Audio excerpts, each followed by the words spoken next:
Biz Kırgızlar ушунчалык начар халкка окшойбуз.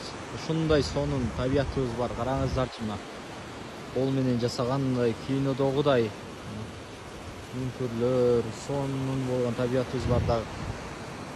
Мынаны караңыздарчы.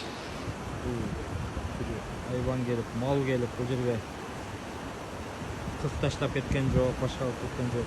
Баардык адамдын таштагандары да мына бакалашкалар, памперс, барысыңыздар шыйпырлар бар.